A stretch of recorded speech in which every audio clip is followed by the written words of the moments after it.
My name is Brian. I'm a vestry member here at All Saints, and it is my pleasure to introduce Dr. Mark Nanos. Before we get there, I want to remind everybody that if you're new to All Saints, you're visiting with us this morning, and would like to be kept apprised of future events of interest, there are green contact sheets up here. Just put down all of your personal information so we can track you. The restrooms are going to be up here to the sides if you need to use it. Elevator back there, coffee and refreshments here. At the welcome table on the lawn, you can pick up a red welcome bag, which includes a welcome card to take with you to fill out and return, or you can fill them out on the spot. And we are so glad that you're here with us this morning. Remember, this morning at the action table, we encourage you to stop by and sign a letter to your members of Congress urging them to oppose the Trump administration's proposed budget and instead support the budget proposed by the Congressional Progressive Caucus, which is called the People's Budget, and you can find out more there. As always, it is your generosity that makes the difference here and allows us to put on programs such as this. Please consider making a pledge to All Saints or a one-time donation. You can do that upstairs. If you're streaming with us this morning, you can find that on our website as well. I'd like to now introduce Dr. Mark Nanos. He is a scholar of biblical literature whose numerous books and countless articles and chapters explore the Jewishness of Paul's identity and the consequences of its erasure by the Christian tradition. Mark's work, like that of many other friends of the All Saints community like Elaine Pagels and the late great Marcus Borg, invites us to question some of the most formative parts of the Judeo-Christian tradition and ask, was it really meant to be this way? He's not just a creative and insightful scholar, he's also a uniquely generous one, and from whom I have learned and continue to learn a great deal, and I look forward to that continuing this morning. So please join me in welcoming Dr. Mark Nanos.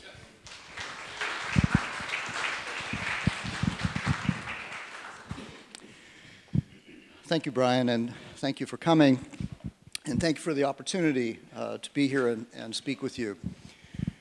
The topic I would like to talk about today, I'm interested not just in talking at you about it. Of course, I have to do that to explain to you what I'm proposing, but I'm very interested in reaction. So if you don't have a chance to react here in public and you want to do so privately afterwards, you could email me. I put it, my webpage is marknanos.com, and there's a contact button there. Send me an email. I'd love to get reactions. My intention is, over the course of this year, I'll be presenting this in various places in the States and throughout the world, actually, to various scholarly groups and non-scholarly groups in Germany, and including several in Germany. And I really want some feedback to put together eventually, I hope, a book about this. But I don't know what all the implications would be, certainly not for a Christian hearing it, different kinds of Christians hearing it in different kinds of ways.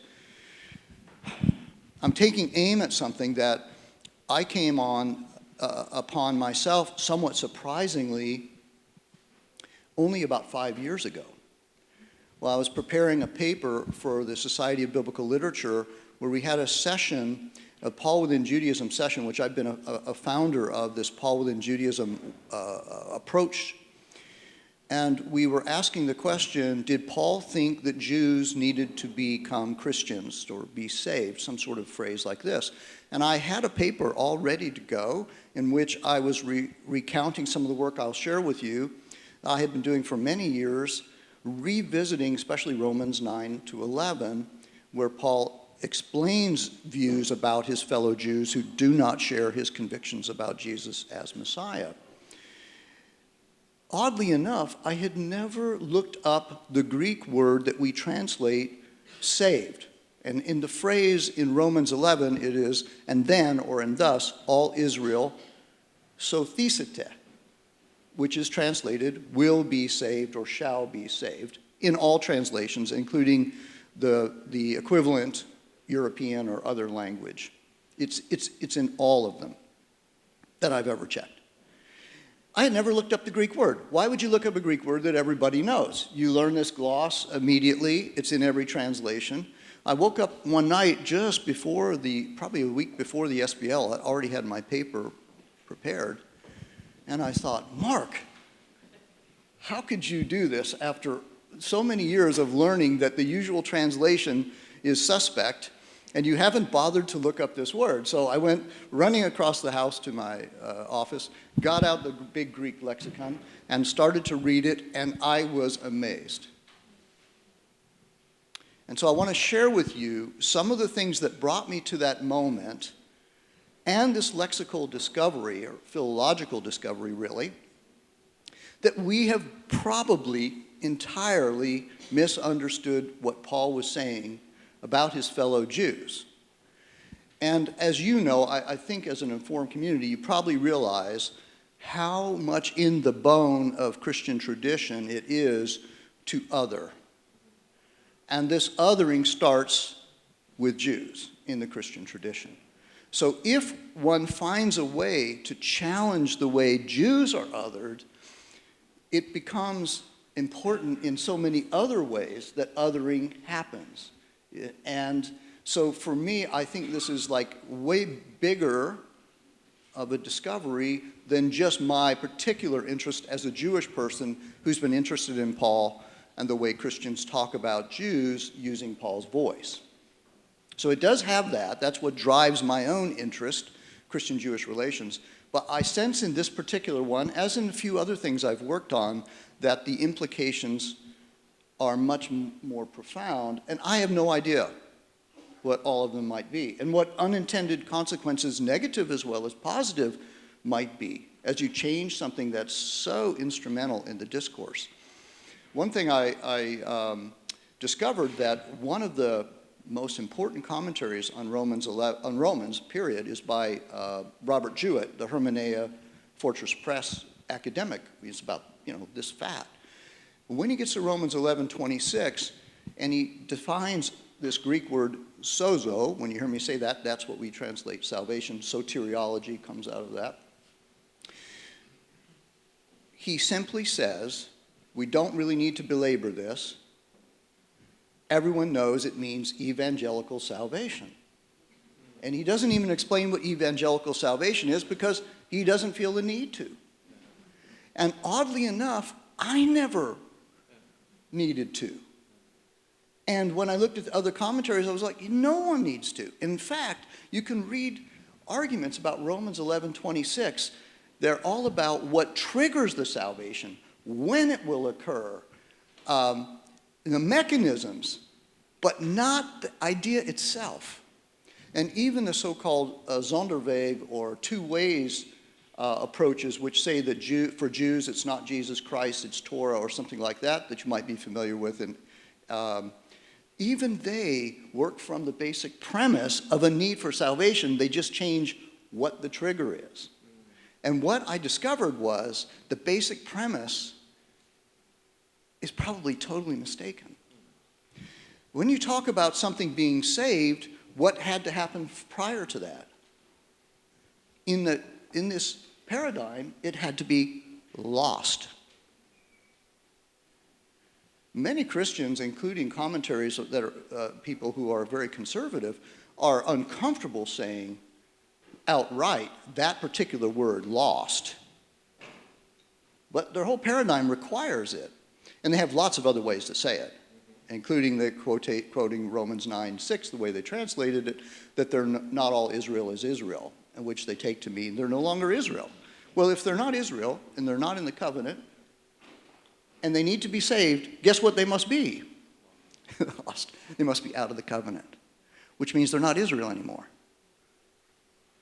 Wow. It's really bad, isn't it?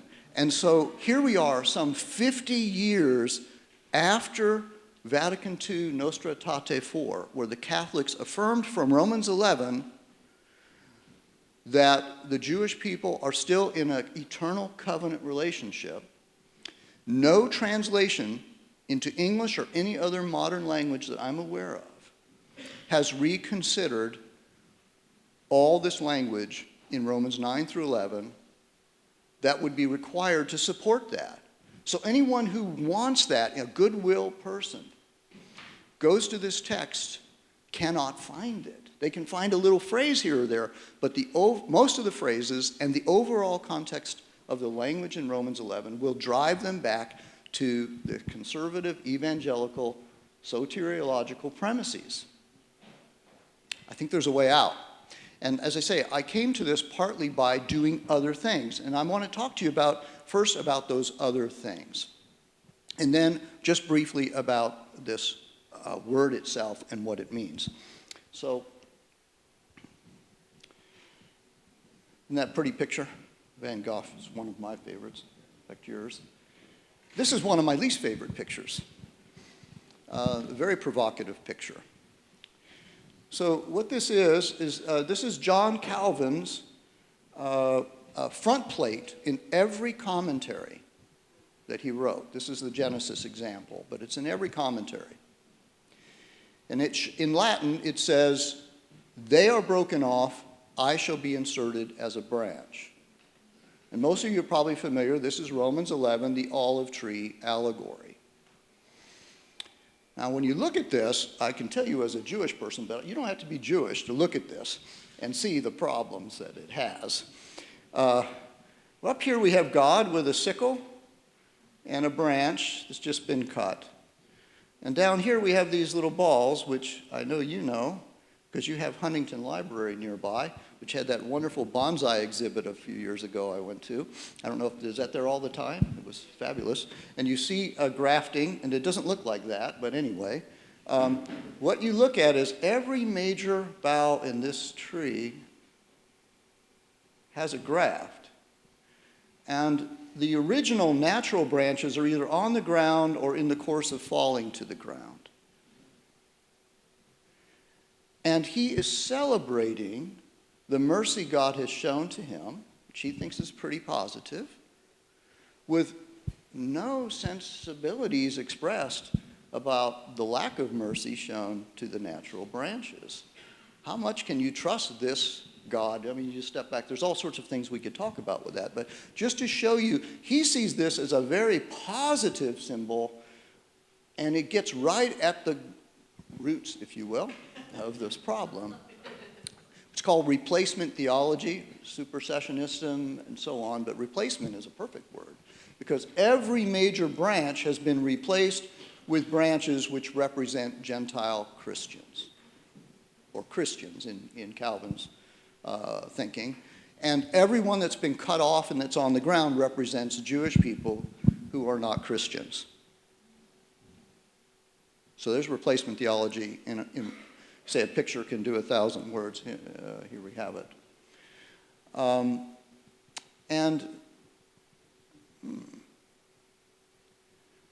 Here are some current translations of the language you would encounter around this allegory, both within it and in the language of these chapters around it. They choose these words, and every one of them I have shown in my articles and in the Jewish Annotated New Testament, for which I did Romans, in my notes that you can consult. Every one of these has an alternative in Greek, and usually the alternative is is a higher alternative than the one selected. In this case, if they're defeat, well, what do you think about Jews? If they're defeated. If they're rejection, so what do you think Paul is saying about Jews if they've been rejected? The branches were broken off. So are they still attached to the covenant with God, or are they no longer attached?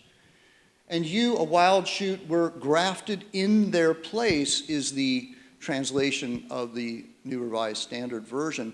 Revised Standard Version introduced this. The King James and other translations have closer to what the Greek is, which is two words, enautis, which means among them. You were grafted among them versus you were grafted in their place. Wow. There's some. They were broken off because of their unbelief. Obviously, that fits this evangelical salvation. If they do not persist in their unbelief.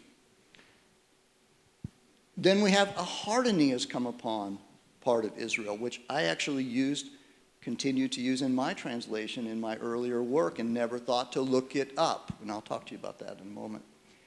They are enemies of God for your sake. No Greek manuscript has of God. Most translations until the more recent times never had of God. And it's not a noun because it's compared to beloved for the sake of the fathers, which is an adjective. So we don't say enemied, we would say something like estranged, which is a long way from enemies of God, to be estranged. When you put your child in timeout, you could call that being estranged from the family's activity. It's not the same as being an enemy of God for the sake of the family. Quite a long way between the two. Because of their disobedience is the way apatheia is translated. But when we read the word pithos and related cognates, we don't read that as obedience. It's not in the Greek lexicons that way. We read that as being persuaded. Why wouldn't we read the negative as not persuaded? Doubtful. Well, that's a long way from disobedient. Disobedient means you do believe it, but you refuse it. Not persuaded means you're not persuaded that it's true. And isn't that the case for the Jewish people of Paul's time and ever since to me? Isn't it the case that the issue isn't we believe this is true and we refuse to believe it, but show me, as we say in Missouri, show me the state. And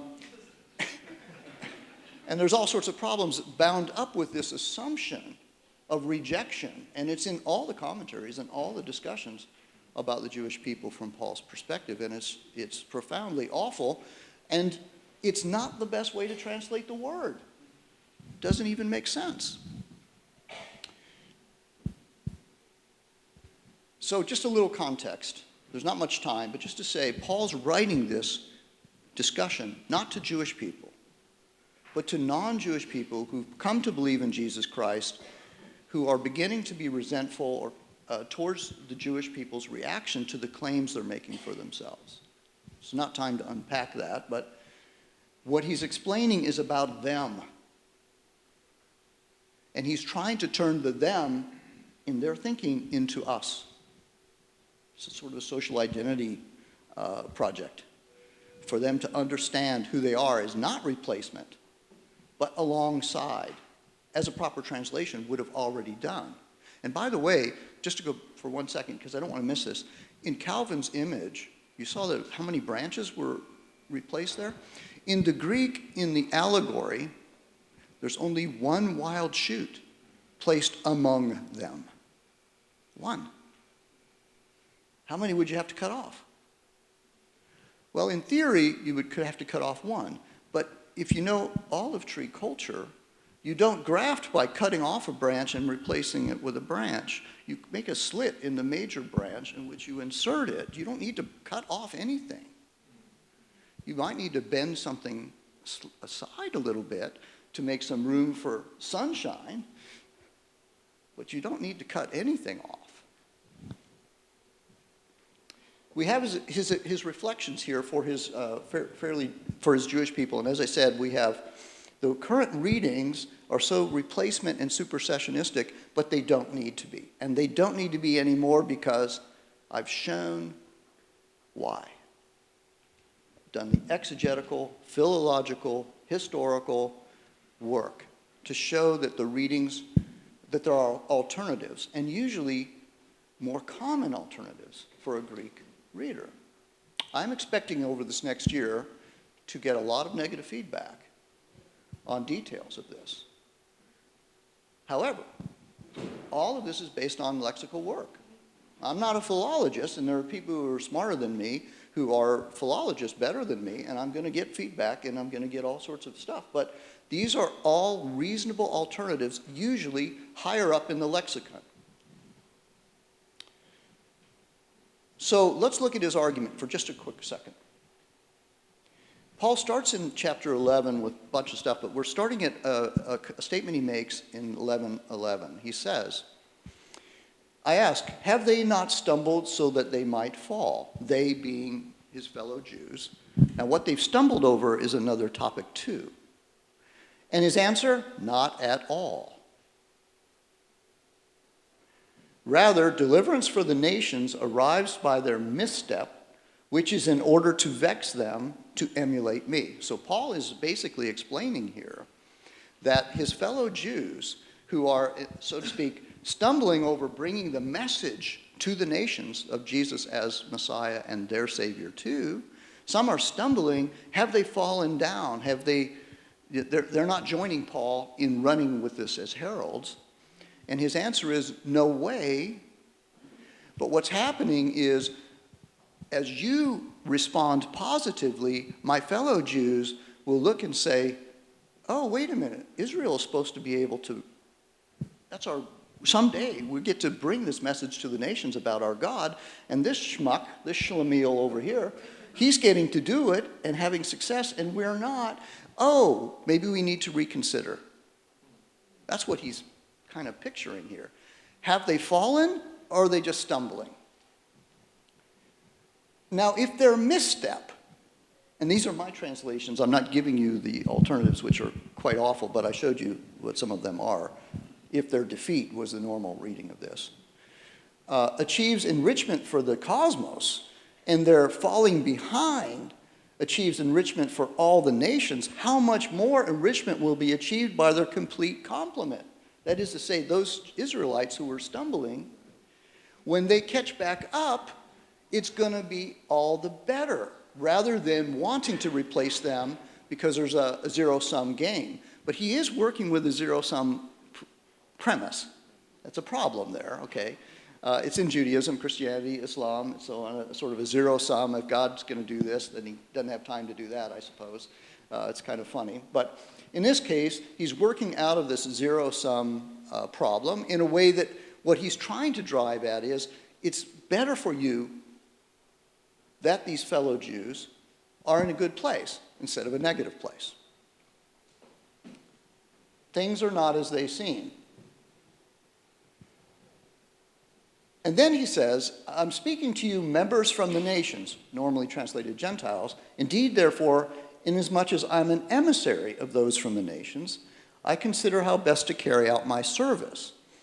Now, if the starter dough is holy, so he starts a metaphor here. I've skipped a few verses, but he starts a metaphor here about how you make like sourdough bread or something from a starter.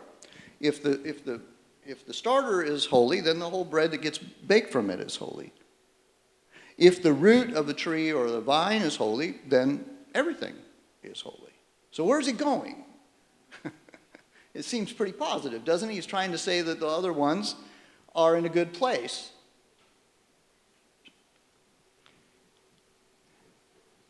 This is from Huntington Gardens here in the bonsai area. Hopefully I'm not trampling on anything I get in too much trouble for. And so I skip a little bit down. And now we start this allegory. If some of the branches were bent aside, not broken off, which is in every translation, but bent aside. The Greek word is used in the case of two wrestlers. And one of the wrestlers reaches down and grabs the toe of the other wrestler and eklaos it. You suppose he tore it off of his foot? Not likely. He broke it. He bent it aside. And you, a single wild olive shoot, were grafted among them. Among them, in Greek, you have to have agreement in gender. To be among them in this case has to be the broken branches. How could you be grafted among branches that were broken off? You can't. You can only be grafted among the branches that remain in the tree. But in this case, some branches have been bent aside to make room for you, you arrogant little wild shoot. You see, the message is very different here. And you see that we partake of the same root, the same nourishment. You can see what he's driving at here. It's very different than replacement or supersessionist theology. Don't boast against the branches. You can see it's arrogance he's getting at. And he uses language that colorfully sort of, like you're a little branch up high looking down, is in the language here. You're tempted to boast. You don't nourish the root. The root nourishes you. So we're in this together. They're not the other. They're the us with which we disagree. There's this sort of subgroup identity going on within a larger unit he's trying to explain. I don't want you to be, and then after the allegory, I don't want you to be unperceptive of this mystery, brothers and sisters, we would say today, so that you would not be mindful only for yourselves. Arrogance, right? Self-serving. Because for a while, now normally this reads, a hardening, part of Israel has been hardened. But the Greek word is paurosis. Sound familiar? Osteoporosis? It's a word almost never used in ancient Greek, except by doctors or plant people, to talk about a callus that forms when you have an injured limb. And a callus is hard, but that's a good thing. It keeps it attached and alive so that the whole body or tree doesn't get diseased, get sick, or die, and can produce fruit, and maybe even that limb that has calluses, the bonsai plant has lots of calluses and produces fruit.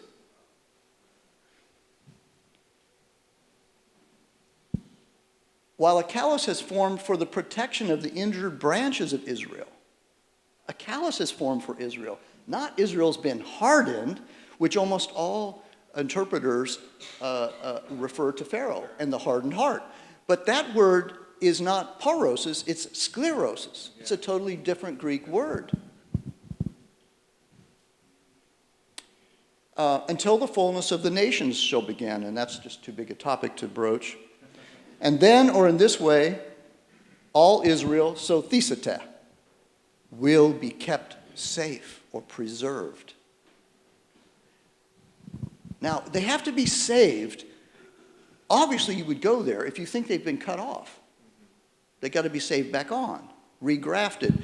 And that's translation in verses 23 and 24. They should be grafted in again. So before you think that's a problem, if you look up that Greek word, what it means is to goad or spur on, not to be grafted in.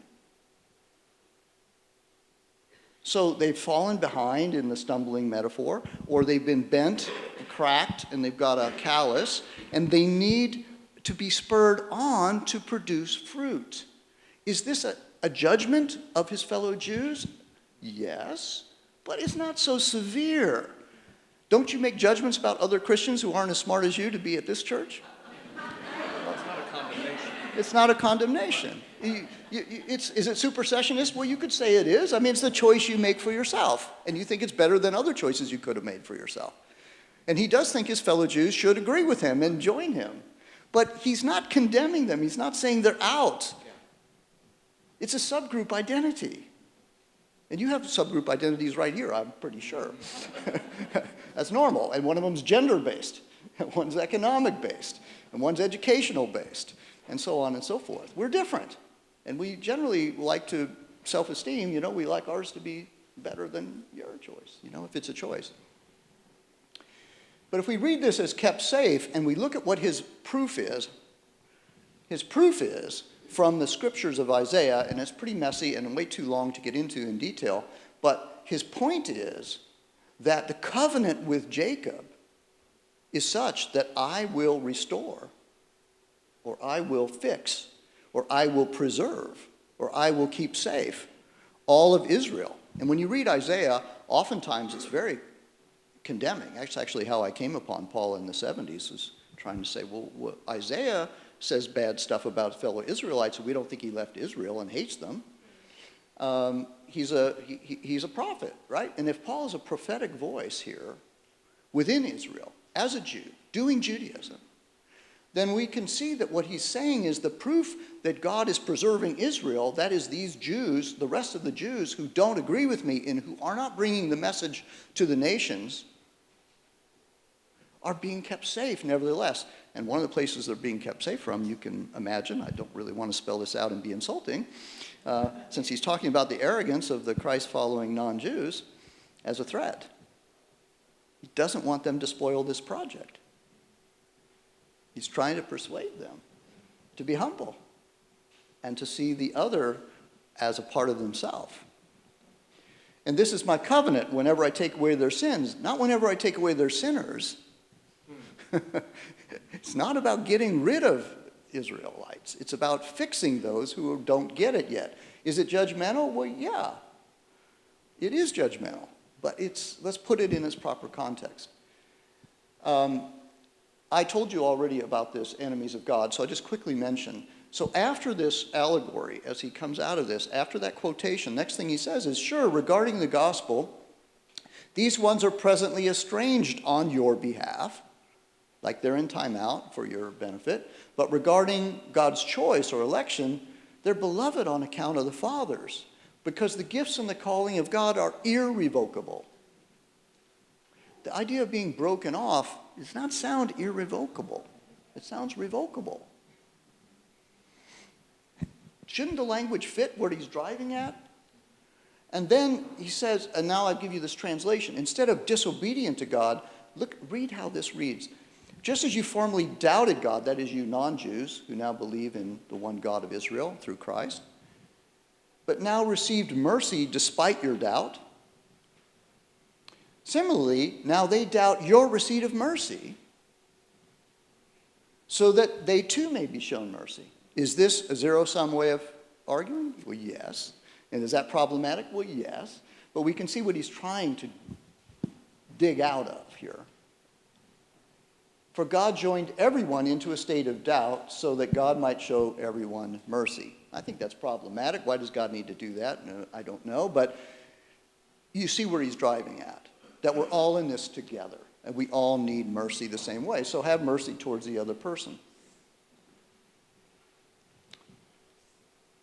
Some implications, quickly. Did Jews say no to the gospel? Not according to Paul. What they said is, I'm not persuaded yet. Most Jews didn't even know about this. And most Jews since Paul's time have only known about a totally different gospel that involved leaving Jews and Judaism and becoming Christians in Christianity, which is not what Paul was doing. So it doesn't even represent the same line of thinking. His argument is that this is God's design to include the rest, which is a zero-sum premise. Why does he need that? I don't know, but he's working backwards from that premise. What did he want these non-Jews in Christ to think and believe after they read this argument? What Calvin got out of it? I find that hard to believe. What might it mean for Christians today, 2,000 years later, when talking about Jesus as Messiah is a Christian thing, not a Jewish thing? And how might Jews respond to this reading and respect today? I'll finish with this. Lexically, if you go to a lexicon and you look up sozo, it does not mean to resuscitate or bring back for life. When the doctor saves you, that's not the language we normally use, meaning you died on the table and he brings you back to life. You could use that. But what you normally mean is he kept you from dying on the table. To save in the Greek lexicons is to preserve in the face of danger or threat. Rescue, but not bring back to life. When Jesus raises Lazarus, it does not use sozo.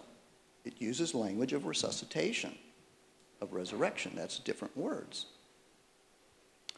So there's not only the lexical warrant, the philological warrant, but the whole context of this in Romans 11 drives to a different place than the evangelical premise that Jews are lost and need to be saved. That's not where Paul lived. At least that's my argument. And so I would love to have your feedback or things I failed to clarify because of the speed of this. Also, first, can we just...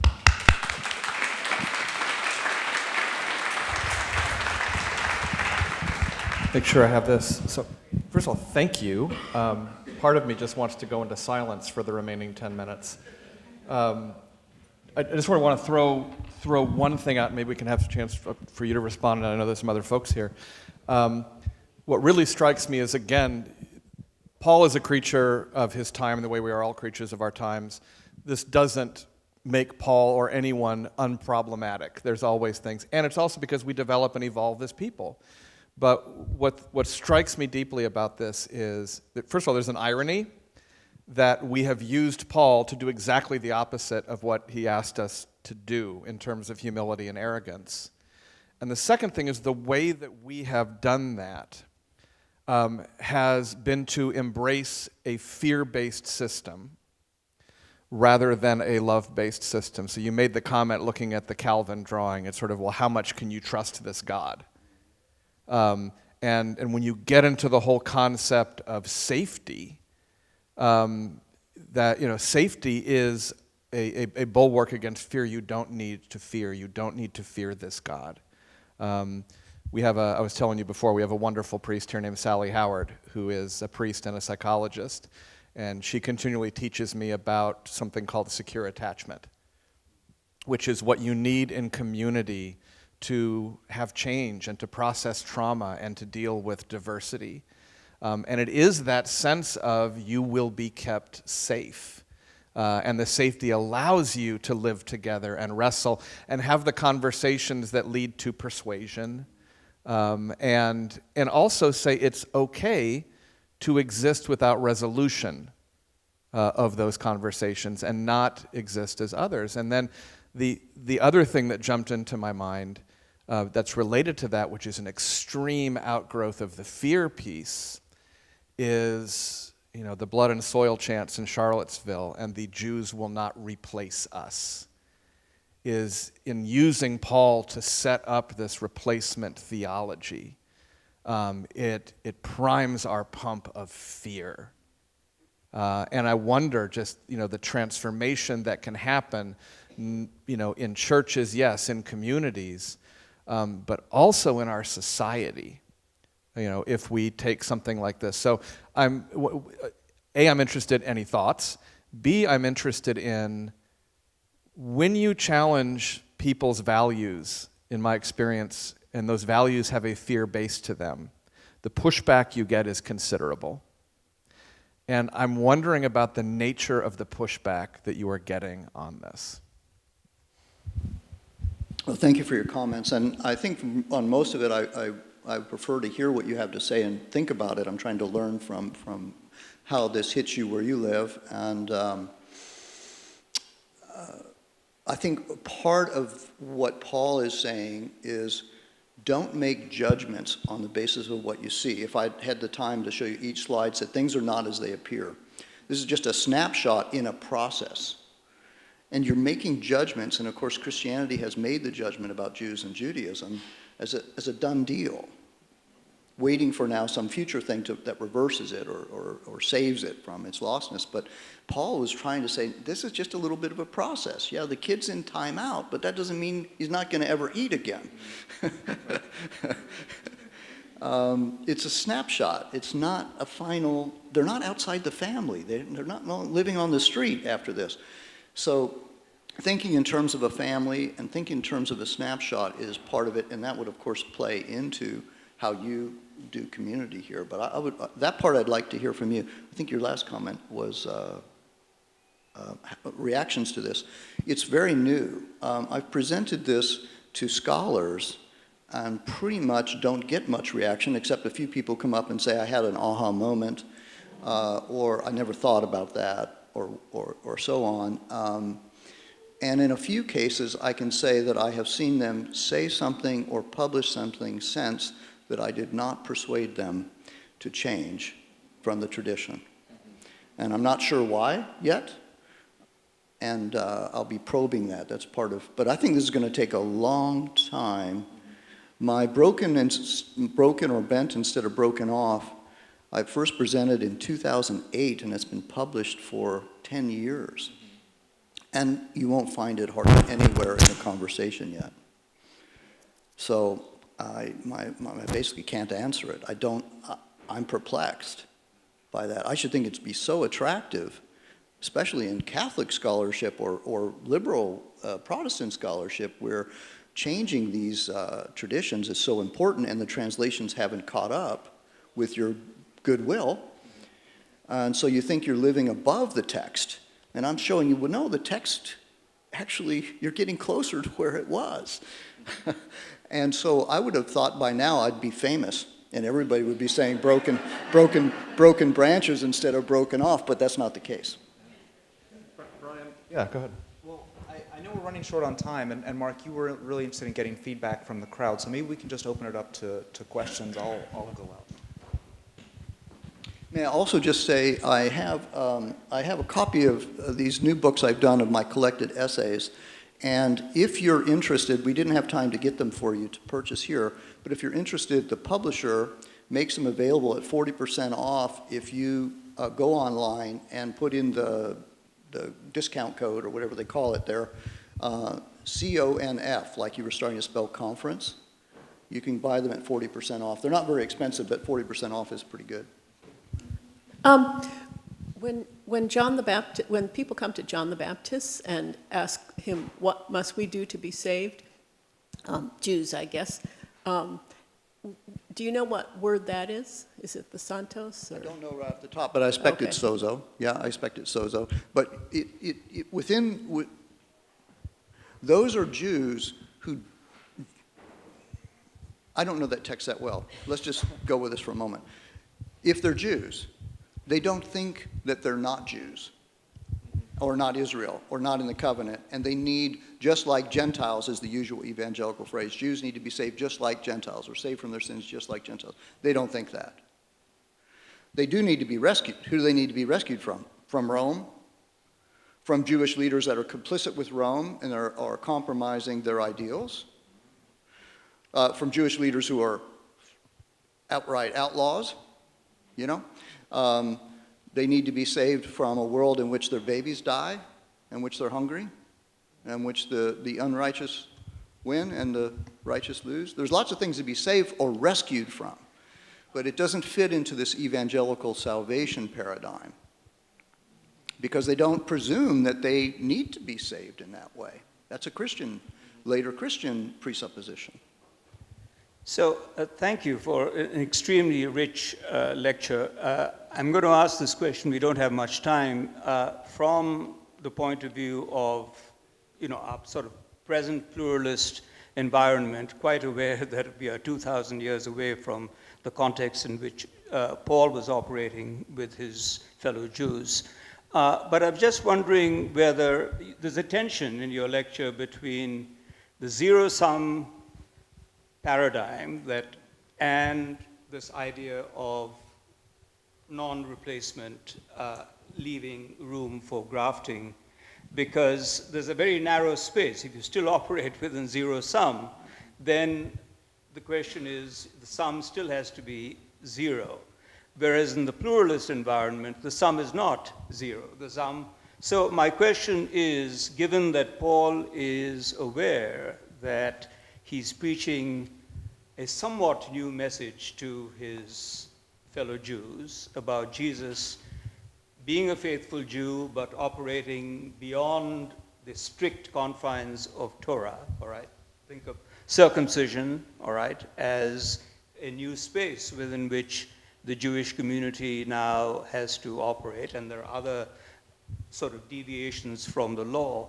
Is there a similar deviation or expansion of Paul's sort of theological vision so that both Jews and the new Christian community, Jewish Christian community, can think of both Torah and love as message through Jesus, as being possibilities for coexistence?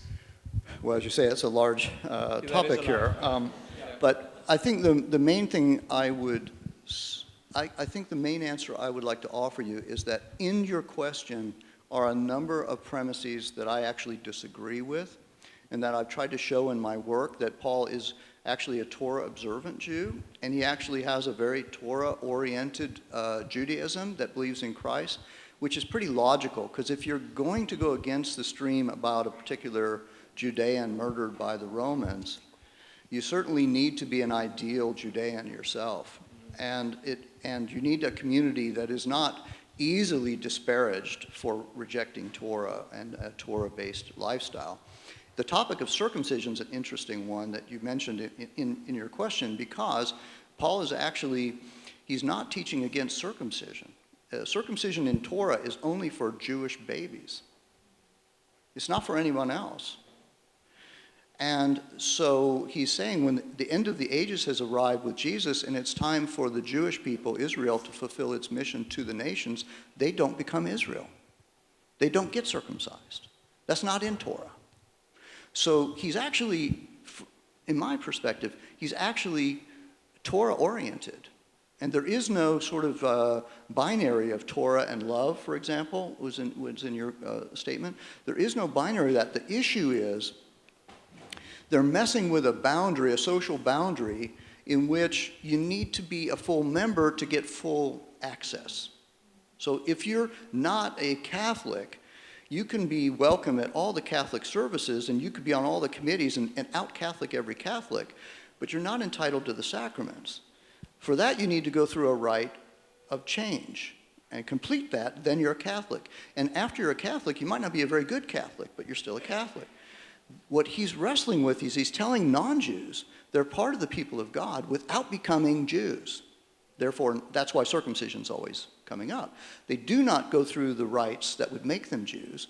In the normal place, they would be guests, and they would know that. But Paul's gospel says, no, you're not guests anymore because the end of the ages has begun, and you're full members. Well, the Jewish community is going to police that boundary. They have to. It's a big topic why they have to, but you can imagine the Catholic community has to police that boundary. A good-willed person could say, well, of course your baby should be baptized. But you're not a Catholic, and the Catholic community is going to say, no, we just can't do that. And it's not ill will, it's just we have a boundary here. So we're at the time where we have to bring this part to a close because it's after 11, and our excellent person Keith Holman has to move over to get the streaming going for the 11:15 service. Can you stick around here for another 15 or 20 minutes and just sort of maybe have conversation and take questions? I would like that. Just sort of, with the mics off and just sort of hanging out. I would like that. That would be great. So as we bring this part to a close, can we thank our guest, Mark? Thank you so much.